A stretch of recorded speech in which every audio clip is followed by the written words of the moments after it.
여호와께서 모세에게 이르시되 애굽 땅 위에 네 손을 내밀어 메뚜기를 애굽 땅에 올라오게 하여 우박에 상하지 아니하는 밭의 모든 채소를 먹게 하라. 모세가 애굽 땅 위에 그 지팡이를 들매 여호와께서 동풍을 일으켜 온 낮과 온 밤에 불게 하시니 아침이 되매 동풍이 메뚜기를 불어들인지라. 메뚜기가 애굽 온 땅에 이르러 그 사방에 내림에 그 피해가 심하니 이런 메뚜기는 전에도 없었고 후에도 없을 것이라.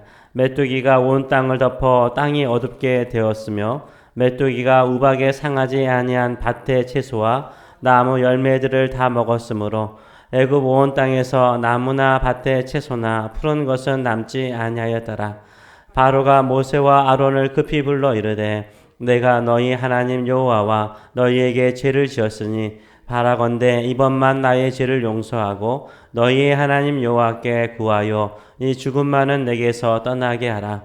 그가 바로에게서 나가서 여호와께 구하매 여호와께서 돌이켜 강렬한 서풍을 불게 하사 메뚜기를 홍해에 몰아넣으시니 애굽 온 땅에 메뚜기가 하나도 남지 아니하니라.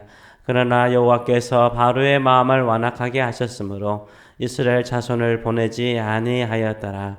아멘. 애굽 왕 바로가 이스라엘 백성을 내보내지 않죠. 약속을 했는데도 불구하고 내보내지 않자 하나님께서 동풍을 일으켜서 애굽 온 땅을 메뚜기로 가득 채우게 하십니다. 그래서 그 땅이 애굽 땅이 어두울 정도로 얼마나 메뚜기가 많았으면 온 땅이 어두울 정도로 메뚜기가 가득하게 됩니다. 그래서 우박으로 상하지 않고 남았던 채소라든지 나무 열매라든지 모든 나무가요 메뚜기 떼에 의해서 다 거의 초토화되게 됩니다. 이때 바로의 반응이 무엇입니까? 바로가 어떻게 반응합니까? 16절과 17절의 말씀을 보게 되면 바로가 모세와 아론을 급히 불러 이르되 내가 너희의 하나님 여호와와 너희에게 죄를 지었으니 바라건대 이번만 나의 죄를 용서하고 너희의 하나님 여호와께 구하여 이 죽음만은 내게서 떠나게 하라라고 모세에게 말을 하고 있습니다. 얼마나 급했으면 급히 모세와 아론을 부릅니다.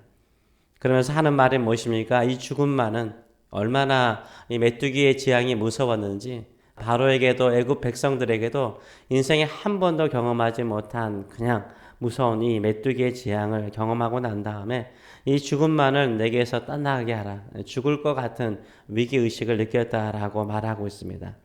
메뚜기 재앙이 얼마나 무섭고 두려운가를 바로가 두 가지 단어를 통해서 표현을 하고 있죠.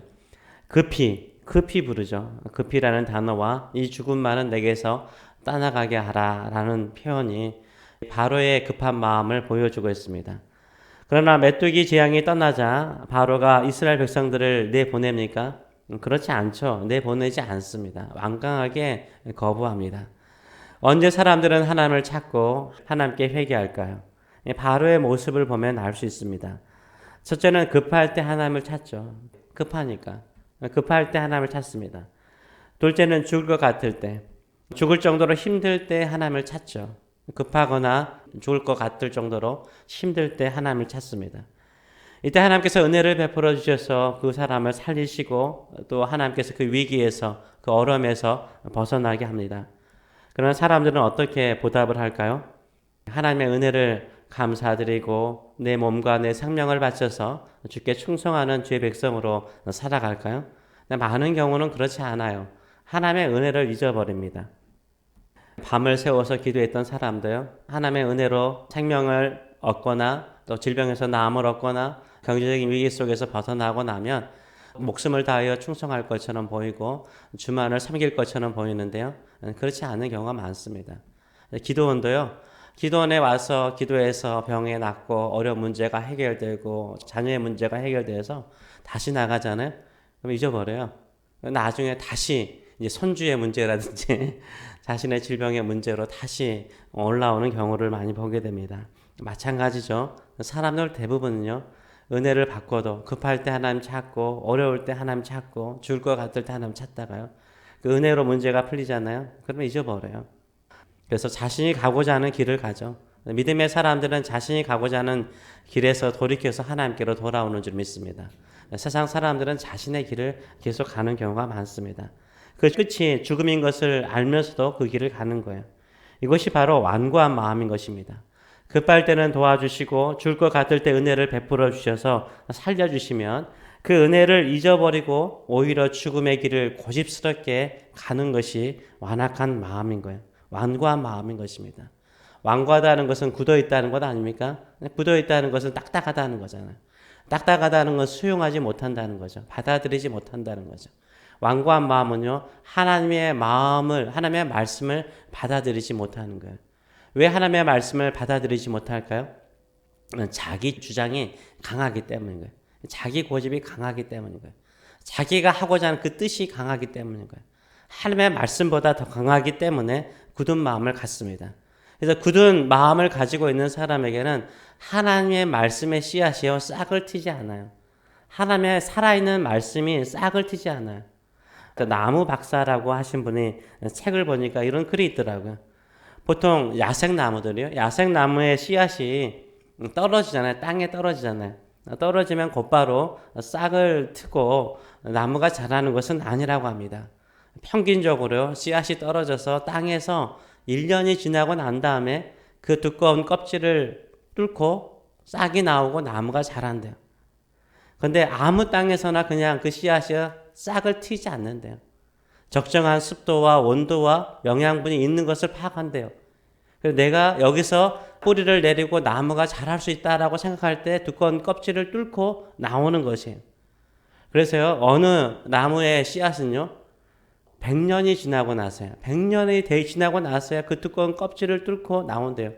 우리가 생각할 때는 그러면 좋은 토양, 좋은 곳을 어떻게 찾을까 생각하죠? 찾을 수 있죠. 씨앗은 다리가 없지만요. 바람이 불거나 그 다음에 태풍이 오거나 아니면 홍수가 나거나 비가 내리거나 아니면 동물들이 이동시켜 주잖아요. 그래서 가다가 거기에 딱 적당한 습도와 적당한 온도와 적당한 어떤 환경이 되면 그때서야 그 껍질을 뚫고 나오는 거예요. 살아있는 생명에 가지고 있는 씨앗이 아무 데서나 그렇게 싹을 트지 자라지 않는데 하나님의 말씀도 씨앗이라고 주님께서 표현하셨잖아요. 하나님의 말씀도 살아있는 말씀의 씨앗이잖아요. 아무 데나 떨어져서 그냥 싹을 트고 열매를 맺지 않는다는 거예요. 우리 마음이 굳어 있으면요. 우리 마음이 굳어 있잖아요. 굳어 있는 마음을 말씀을 받아들이잖아요. 그냥 싹을 트지 않아요. 말씀도 그대로 있어요. 열매 맺지 않는 거예요. 우리 마음이 하나님의 말씀을 받아들이고 수용할 만한 습도, 온도, 환경이 되잖아요. 그런 마음의 준비가 되잖아요. 그러면 그 받아들였던 그 말씀이 두꺼운 껍질을 딱 뚫고 그 말씀이 우리를 자라게 만드는 거예요. 싹 튀고 열매 맺게 만드는 놀라운 역사가 일어나는 줄 믿습니다. 말씀을 받아들일 때는 부드러운 마음, 옥토 같은 마음으로 받아들여야 되는 거예요. 씨앗도 그러는데 하물며 우리 마음도 어떻겠습니까? 우리 마음은 굳은 마음입니까? 부드러운 마음입니까? 지금 하나님의 말씀이 싹 트고 자랄 정도로 부드러운 마음, 순종의 마음을 가지고 나아가시는 저와 여러분 되시길 축원합니다. 말씀을 내 가슴에 품었다면 그 말씀이 싹 트고 자라서 풍성한 열매를 맺도록 늘 마음을 부드럽게 하시는 저와 여러분 되시길 축원합니다. 메뚜기의 재앙은요, 시작과 끝이 하나님께 있음을 분명하게 보여주고 있어요. 메뚜기가 어떻게 옵니까? 하나님께서 동풍을 불어서 온 밤과 온 낮으로 바람을 불어가지고 메뚜기를 애굽 땅에 가득하게 만드십니다. 그리고 난 다음에 이 하나님께서 모세의 기도를 들으시고 다시 서풍을 불어서 이 메뚜기를 하나도 남김없이 홍해에 몰아넣어서 청소하십니다. 하나님께서 시작과 끝을 하시는 것을 보여줘요. 하나님께서 원인도 되시지만 해결책도 되신 것을 보여주고 있어요. 근데 우리 인간은요, 어려움을 만드는 원인은 될 수 있어요. 원인은 될 수 있어요. 그러나 해결책, 궁극적인 해결책은 될 수가 없는 거예요.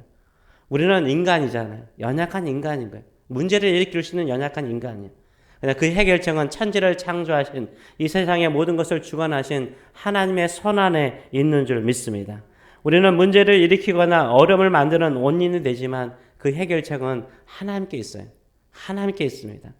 우리는 스스로 그것을 만들 만한 지혜와 능력이 부족합니다. 그것을 어떻게 느껴요? 인생을 살아가면서 어렵고 힘든 것을 보면서 느끼는 거예요.